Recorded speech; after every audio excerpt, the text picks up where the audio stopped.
क्या सैमुअल, मैं थक चुका हूँ। मैं रोज प्रार्थना करता हूँ, भवन जाता हूँ, बाइबल पढ़ता हूँ, फिर भी मेरे जिंदगी में इतने परेशानी क्यों है? अगर परमेश्वर होते तो मेरे सुनते ना। आ रहा तुम्हारी आवाज में दर्द है, कुछ हुआ है क्या? कुछ हुआ, बहुत कुछ हुआ। तुम सुनना चाहते हो क्या? ठीक है तो फिर बोलो। मैं परमेश्वर पर भरोसा करता था, लेकिन एक दिन जब सबसे ज्यादा जरूरत थी तब कुछ नहीं बदला। शायद परमेश्वर कहानियों में ही होते हैं। ऐसा नहीं होता आरव, उठो।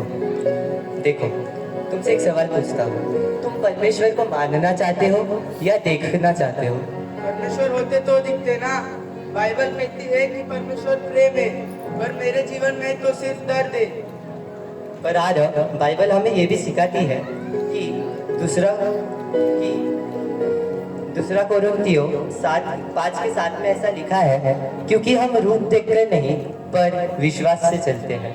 पर बिना देखे कैसे मानूं?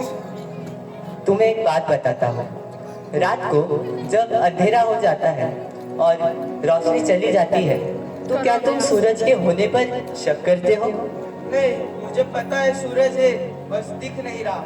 एग्जैक्टली, परमेश्वर भी वैसे ही होते हैं। वो हर वक्त हमें दिखते नहीं है, पर इसका मतलब ये नहीं कि वो यहाँ पर मौजूद नहीं है।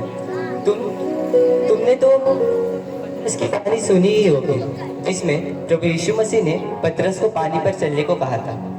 हाँ, फिर डूब गया। क्यों डूबा तुम्हें पता है? नहीं। क्योंकि जब वो पानी पर चल रहा था, उसने अपनी नजरें प्रभु यीशु मसीह से हटाकर लहरों और सुनामियों के ऊपर डाल दी थी, जिस वजह से वो डूब गया था। और तुम भी अपने जीवन के परेशानियों के ऊपर ज्यादा ध्यान लगा रहे हो, परमेश्वर पर नहीं। और सैमुअल, परमेश्वर चुप क्यों रहते हैं? तुम्हें एक बात बताता हूँ तो फिर सुनो। तुमने कभी किसी टीचर को एक क्लासरूम में तो देखा ही होगा, वो शांत रहता है, पर इसका मतलब ये थोड़ी होता है कि वो क्लास छोड़ के चला जा चुका है। इसका मतलब वो देख रहा होता है कि तुमने क्या सीखा और क्या जाना है। तो परमेश्वर मेरे परीक्षा ले रहे क्या? तुम उसे परीक्षा नहीं बोल सकते, पर तुम्हें परमेश्वर तैयार करना चाह रहे। तुमने यूसुफ की कहानी तो सुनी होगी, जिसमें उसके भाइयों ने बेच दिया था, जेल भी गया था, जिस वजह से मतलब उसको बहुत कुछ झेलना पड़ा था। पर बाइबल हमें ये सिखाती है कि रोमियो 8:28 में ऐसा लिखा है, हम जानते हैं कि जो लोग परमेश्वर से प्रेम रखते हैं उनके लिए सब बातें मिलकर भलाई को ही उत्पन्न करती है, अर्थात उन्हीं के लिए जो उसकी इच्छा पर चल बुलाए हुए हैं। आमीन। पर यूसुफ का अंत तो ठीक था, मेरा तो कुछ पता ही नहीं।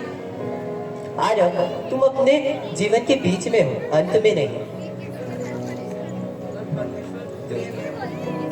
अगर परमेश्वर प्रेम है तो मेरे जीवन में इतने दर्द क्यों है? तुम क्रूस को देखना, प्रभु यीशु मसीह ने वहाँ पर मार खाया, लहू भी बहाया, दर्द भी सहा, फिर भी वो चुप रहे। लोगों को लगा कि परमेश्वर की हार हुई, पर पूरे 3 दिन बाद प्रभु यीशु मसीह फिर से जी उठे थे और उन्होंने विजय प्राप्त की थी। और मैंने परमेश्वर से पूछा था, मैं ही क्यों? पर परमेश्वर से कुछ जवाब ही नहीं मिला। आरव, परमेश्वर से कभी कभी इसलिए जवाब नहीं मिलता क्योंकि वो खुद ही हमारा जवाब होते हैं। शायद मैं परमेश्वर को बिना समझे जांच रहा था। हाँ आरव, और श्रद्धा का मतलब ये नहीं होता कि तुम्हारे जीवन में परेशानी नहीं होगी। श्रद्धा का असली मतलब ये होता है कि तुम्हारे जीवन में परेशानी होकर भी तुम परमेश्वर का हाथ नहीं छोड़ते। आओ हम मिलकर प्रार्थना करें कि तुम्हारा जीवन बदल जाए। हालेलुया, हालेलुया, धन्यवाद, धन्यवाद।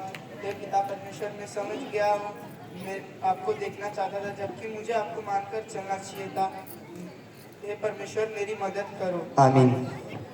तो मेरे भाई और बहनों और गुरुजनों, अगर आज आप परमेश्वर की आवाज नहीं सुन रहे हो तो इसका मतलब ये नहीं कि परमेश्वर आपके जीवन में कार्य नहीं कर रहे हैं।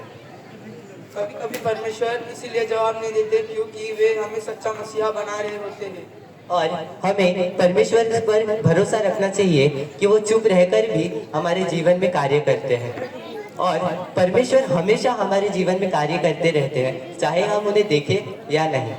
और श्रद्धा देखने से नहीं बल्कि विश्वास और भरोसे से बनता है। आमीन। प्रेज़ द लॉर्ड और सबको जय मसीह।